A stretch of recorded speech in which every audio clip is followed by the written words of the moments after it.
የባለፈው ቪዲዮ ሂውመሩ የገባችሁ አይመስለኝም። ሁላችሁንም ወዳችኋለሁ። ኤማ የተረገመች የከተማው ፖሊሶች በሙሉ የሚጠሏት ኃይለኛ ነፍሰ ገዳይ ነች።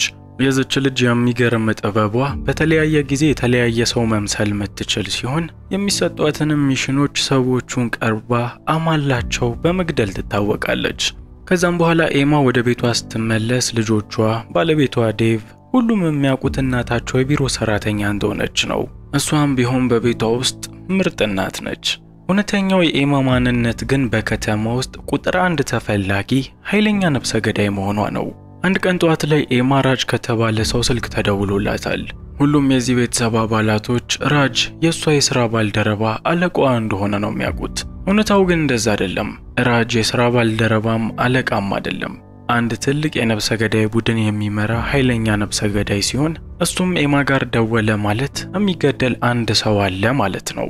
በሌላ በኩል ምስኪኑ ዴቭ ሚስቱ የጋብቻ ዓመታዊ በዓላቸውን በመርሳቷ በጣም ተበሳጭቷል።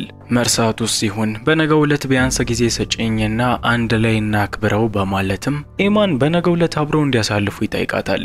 በዚህ ጥያቄ መሰረት ኤማ ትልቅ ውጥረት ውስጥ ገብታለች። በአንድ በኩል ራጅ በነገው ዕለት ከፍተኛ ሚሽን እንድትፈጸም የሰጣት ሲሆን በዚህ ጋር ደግሞ ባለቤቷ የነገውን ዕለት አንቨርሰሪ በዓላችንን ካላከበረም ብሎ እየጨቀጨቃት ነው። እናም እነዚህን ሁለት ችግሮች በአንድ መንገድ የምትፈታበት ብቸኛ ምርጥ ዘዴ ማዘጋጅታለች። በማግስቱ ኤማ ኬሊ የተባለችው የዴቭን እህት ካመጣቻት በኋላ በቤት ውስጥ ልጆቻቸውን እንድትጠብቅላቸው ጠይቃለች። ኤማም ይሄንን የምታደርገው በአንድ ጎን ሚሽኗን ለመስራት፣ በሌላ በኩል ደግሞ ባለቤቷ ዴቭን የጋብቻ ዓመታዊ በዓላችንን ይኸው አከበርን ብላ ለመሸወድ ነው። እናም ከባለቤቷ ቀድማ አንድ ምርጥ ሆቴል የገባች ሲሆን ባለቤቷ ደግሞ በመንገድ መዘጋጋት ምክንያት በሰዓቱ ሊደርስ አልቻለም። በዚህም ምክንያት በመጠጥ ቤት ውስጥ ብቻዋን የምትገኘው ኤማ ቦብ ኬለርማን የተባለን ሰው ተመልክታለች። ሼባውም በኤማ ላይ የተመሰጠባት ሲሆን ወደ እሷም መጥቶ አብሯት ይቀመጣል። እናም ኤማ ከሼባው ጋር እየተሽኮረመመች በነበረ በትክክለኛው ሰዓት ዴቭም ወደ መጠጥ ቤቱ ደርሷል። ቀደም ሲል ኤማ ከሼባው ጋር በምትተዋወቅ ሰዓት አሊስ ኦቨርቢ በሚል ስም ነው የተዋወቀችው። በተመሳሳይ መልኩ ባለቤቷ ዴቭም ወደዚሁ መጥቶ ከነሱ ጋር በሚቀላቀል ሰዓት ጃክ ዳውሰን በሚል የውሸት ስም ነው የተዋወቃቸው። ይሄ እቅድ የኤማ እቅድ ነው። ባለቤቷ የሚያውቀው ነገሩ ለጨዋታ እንደሆነና በቃ የፌክ ስም በመጠቀም አንድ ምሽት እንደሚያሳልፉ ነው። ኤማ ግን ይሄንን ሁሉ የምታደርግበት የራሷ እቅድ ያላት ሲሆን ከባለቤቷና ከሼባውም ጋር አሪፍ ምሽት እየጠጡ ማሳለፍ ጀምረዋል። ኤማ መጠጡን እየጠጡ በነበረ ሰዓት ሼባው ትንሽ ሞቅ እንዳለው ተመልክታ እዚህ ሆቴል ውስጥ ስንተኛው ክፍል ውስጥ እንደሚኖር አወጣጣዋለች። ከዛም ባለቤቷ ዴቭን ወደ መኝታ ክፍል በመውሰድ ሽንት ቤት ገብታ ራሷን የቀያየረች ሲሆን በመጠጥ የደካከመው ዴቭም እንቅልፉን ይተኛል። ኤማም ቢሆን ሼባው ወዲያውኑ የሚኖርበትን ክፍል ነግሯት ስለነበር የዴቭን እንቅልፍ መተኛት እንደ አጋጣሚ በመጠቀም ወደ ሰውየው ጋር መታለች። እነዚህ ሁለት ሰዎች በደንብ ይተዋወቃሉ። ሰውየው ቦብ ኬለርማን ዝም ብሎ ተራ ሽማግሌ ሳይሆን ኃይለኛ ነፍሰ ገዳይ ነው። ኤማም ቢሆን ትክክለኛ ስሟ አና ፔለር ሲሆን ፖሊሶች የሚፈልጓት እሷም ኃይለኛ ነፍሰ ገዳይ ነች። ነፍሰ ገዳይ ለነፍሰ ገዳይ አይተማመንምና ሼባውም እሷን ወደ ውስጥ በሚያስገባት ሰዓት ምንም አይነት መሳሪያ ለመታጠቋን አጣርቷል። ይገርምሻል፣ በአሁኑ ሰዓት ጉዌን ካርቨር የምትባል ሴት ብዙ ሰዎችን አሰማርታ እየፈለገች ነው። ፖሊሶች እንኳን አንቺን በመያዝ ላይ ተስፋ በቆረጡ ሰዓት ጉዌን ግን ተስፋ አልቆረጠችም። ራስሽን ከጉዌን ጠብቀሽ የሚገርም ሚሽን እሰጥሽና እሱን የምትጨርሺ ከሆነ 60-40% እንካፈለዋለን በማለት ከፍ ያለውን ድርሻ ለራሱ ያደርገዋል። ይህንን የሰማችው ኤማም በንዴት ሰውየው የሚጠጣው መጠጥ ላይ መርዝ ያደረገችበት ሲሆን አደገኛው ነፍሰ ገዳይ ቦብ ኬለርማንም የሚሞትባቸው የመጨረሻዎቹ ሰዓቶች ደርሰዋል። ቀድሞኑ ኤማ ከቦብ ጋር ስራ ለመስራት እንደሚፈልግ ሰው ሆና ተቀራረበች እንጂ እሱን የመግደል ሚሽን ከራጅ አስቀድሞ ተሰጥቷት ነበር።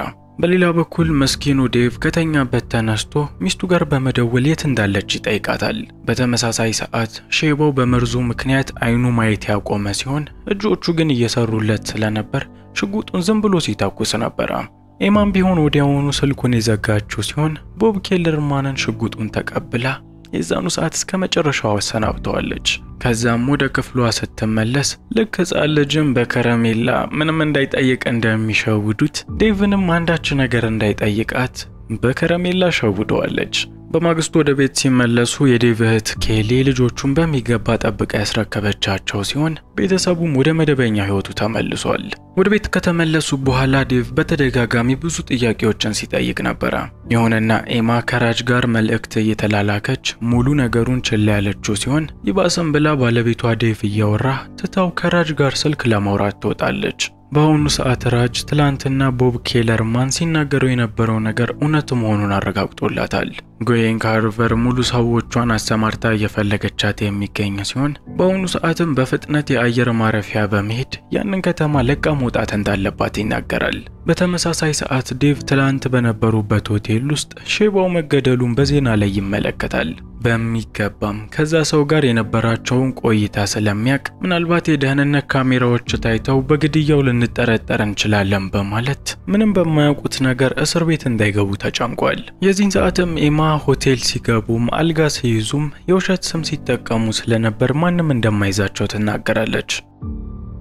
በነገው ዕለትም የግዴታ ራጅ እንዳላት ከዚህ ከተማ መውጣት ስላለባት ለባለቤቷ ዴቭም በውሸት በቢሮ ስራ ምክንያት ሌላ ከተማ ልትሄድ እንደሆነ ትነግረዋለች።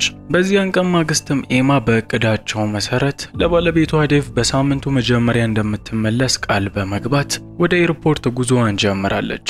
ዴቭ ደግሞ የሰውየው ሞት በጣም ስላስጨነቀው በየጊዜው አዳዲስ ነገር እየገባ የሚከታተል ሲሆን ሰውየውም ለመጨረሻ ጊዜ በሆቴል ውስጥ በህይወት የታየበት ቪዲዮ ላይ እነሱ እንደሚገኙበትም ይመለከታል። ነገሩን ደግሞ ይበልጥ አስጨናቂ የሚያደርገው ከዛ ሰዓት በኋላ ለባለቤቱ ቢደውልላትም ሊያገኛት አልቻለም። እንደተባለውም የሳምንቱ መጀመሪያ ላይ ወደ ኤርፖርት ሄዶ ስለ ባለቤቱ በሚጠይቅ ሰዓት ኤማ በተባለ ስም አንድም በረራ እንደሌለና ከዚህ ሀገርም የወጣ ሰው እንደሌለ ይናገረዋል። በነገሩም ግራ እየተጋባ ዴቭ ወደ ቤቱ እየተመለሰ በነበረ ሰዓት መርማሪዎች በመንገዱ ላይ አግኝተው ለምርመራ እንደሚፈልጉት ይነግሩታል። ለዴቭም ፎቶውን አሳይተው ከዚህ ሰውዬ ጋር ምን እየሰሩ እንደነበር በሚጠይቁ ሰዓት ዴቭ እሱ ምንም እንደማያውቅና ሚስቱ ጨዋታ ብላ ባመጣችው ሐሳብ የውሸት ስም እየተጠቀሙ ዝም ብሎ ዘና እያሉ እንደነበር ይናገራል። ይሄ ግን መርማሪዎቹን አላሳመናቸውም። እንዲያውም የከፋው ነገር ካርቨር ስለ ባለቤቱ ብዙ መረጃ ያመጣች ሲሆን ኤማ የምትባለው ሴት ከ8 ዓመት በፊት የሞተች እንደሆነችና ባለቤቱ ለ7 ዓመት የዚች የሞተችን ሴት ማንነት ወስዳ እየኖረች እንደነበር ይነግሩታል። ለመጨረሻ ጊዜ ባለቤት ከዚህ ከተማ ስትወጣ ያለው ፎቶ ይሄ ነው። የሷ ትክክለኛ ማንነት ይሄ ነው። ስሟም አና ፔለር የሚባል ሲሆን ኃይለኛ ነፍሰ ገዳይ ነች በማለት እስከዛሬ አብሯት ሲኖር የነበረችውን ሴት ማንነት እንኳን በቅጡ እንደማያውቅ አሳይተውታል። ነገሩን የከፋ የሚያደርገው ደግሞ የዛን ቀን ቦብ ብሎ የተዋወቁት ሼባም ከሷ ጋር የረጅም ጊዜ ወዳጇ እንደነበር ሲያቅና ኃይለኛ ነፍሰ ገዳይ መሆኑንና የነፍሰ ገዳዮች መሪ መሆኑን ሲያቅ ነው። አሁን ላይ ዴቭ ባላሰበው ሁኔታ ባለቤቱ አና ፔለር በዓለም ላይ ከሚፈለጉ አደገኛ ነፍሰ ገዳዮች መካከል አንዷ መሆኑን ደርሶበታል። ወዲያውኑም ወደ ቤት በመመለስ የሷን ሳጥን በሚበረብር ሰዓት የተለያዩ ዊጎችን፣ ፓስፖርት፣ ገንዘብ እንዲሁም መሳሪያን ያገኛል። እሱም ይሄንን እያረገ በነበረ ሰዓት እነ ካርቨር ቤቱን እንፈትሸው ብለው ቢመጡም ዴቭ ግን ውስጥ ያለውን መረጃዎች እንዲያገኙት ስላልፈለገ ቤቱን ለማስገባት አልፈቀደም። ይህ በእንዲህ እንዳለ ቆንጂየዋ አና አሁን ደግሞ ማንነቷን ቀይራ ከኤርፖርት በሰላም መውጣት ችላለች። ምንም እንኳን የኤርፖርቱ ጥበቃዎች እሷን ማወቅ ባይችሉም ጎይን የላከቻቸው ሰዎች ግን በመንገዷ ሁሉ እየተከተሏት የነበረ ሲሆን እንዲያውም አንደኛው ያለችበት ድረስ በመምጣት ከሷ ጋር ለመደባደብ ሞክሮ ነበር። ሆኖም ግን ጎይን የላከችው አንድ ተራ ሰው ለብቻው አናን መያዝ አልቻለም። አናም በቀላሉ ይሄንን ሰው ማሸነፍ የቻለች ሲሆን ራጅ የሚገኝበት መኪና ውስጥም ገብታ ከቦታው ላይ ያመለጡ በነበረ ሰዓት ከጎይን ሰዎች በተኮሰው ጥይት ምክንያት የራጅ ህይወት የዛኑ ሰዓት አልፏል። ይህ በእንዲህ እንዳለ ዴቭ እዛ ሳጥን ውስጥ ያገኛቸው ቁጥሮች ላይ ሲደውል ከቆየ በኋላ በመጨረሻ አንደኛው ስልክ ይነሳለታል። በዚህ ስልክም ከአና ጋር መገናኘት የቻለ ሲሆን በአሁኑ ሰዓትም ልጅቷ በርሊን ውስጥ እንደምትገኝ አውቋል። ዴቭም ይህን እንደሰማ ወዲያውኑ ወደዛው እንደሚመጣ ይናገራል። ምንም እንኳን አና በዚህ ሐሳብ ደስተኛ ባትሆንም ከሷ እንዲርቅ እየነገረችው ቢሆንም ዴቭ ግን የግዴታ መገናኘትና ማውራት እንዳለባቸው ስለተናገረ በአንድ ቦታ ላይ ተገናኝተዋል። ምንም እንኳን አና በተለያየ ጊዜ የተለያየ ማንነት ብትላበስም ለዴቭና ለቤተሰቦቿ ያላት ፍቅር እውነተኛ መሆኑን ተናግራለች። ገና ስትወለድ አባቷ ነፍሰ ገዳይ ነበረ።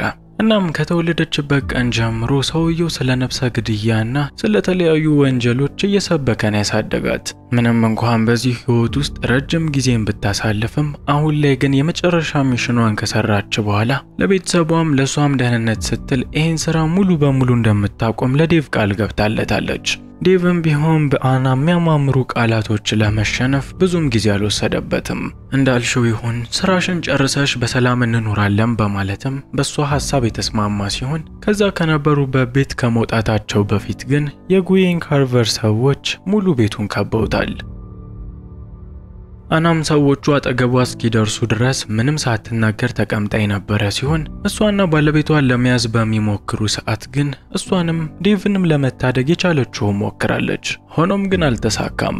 የጉዌን ካርቨር ሰዎች ሁለቱንም ራሳቸውን እንዲስቱ በማድረግ ወደ ራሳቸው ቦታ አምጥተዋቸዋል። በዚህ ቦታ ላይ አና ልጆቿን ከጉዌን ጋር በምትመለከት ሰዓት በድንጋጤ ምን እንደምትፈልግ ጠይቃታለች። የዚህን ሰዓትም ጉዌን ባለቤቷ ዴቭን የምትገለው ከሆነ እሷም ልጆቿም ነፃ እንደሚወጡ ትናገራለች። ይሄም ለአና በጣም ቀላል ጥያቄ ነበር። ዴቭንም እንዲያመጡላት ካደረገች በኋላ ጫካ ውስጥ ያለምንም ርህራሄ ባለቤቷ ላይ ተኩስበታለች። በሌላ በኩል አና በሚገባ ሰውየውን ገለዋለች ወይስ አልገደለችውም የሚለውን ለመከታተል አንድ ስናይፐር ተኳሽና አንዲት ሴት በቦታው ላይ ይገኛሉ።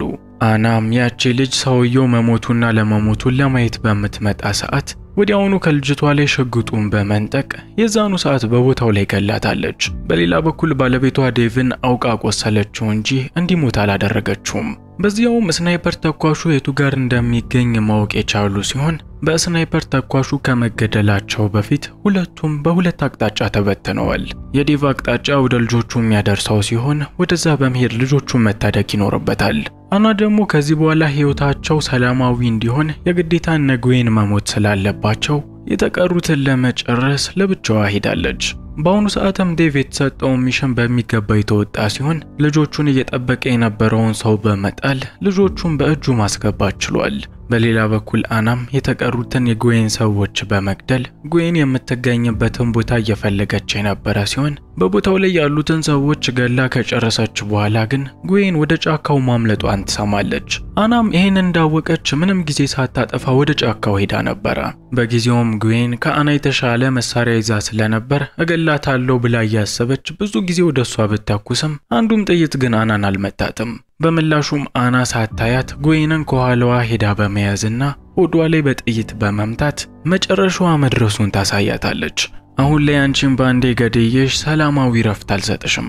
ይሄ ሆድሽ ውስጥ የገባው ጥይት ግን እየመዘመዘ እዚሁ አሰቃይቶ ይገልሻል በማለት ጉዌንን ተሰቃይታ እንድትሞት ፈርዳባት እዛው ቦታ ላይ ትታታለች።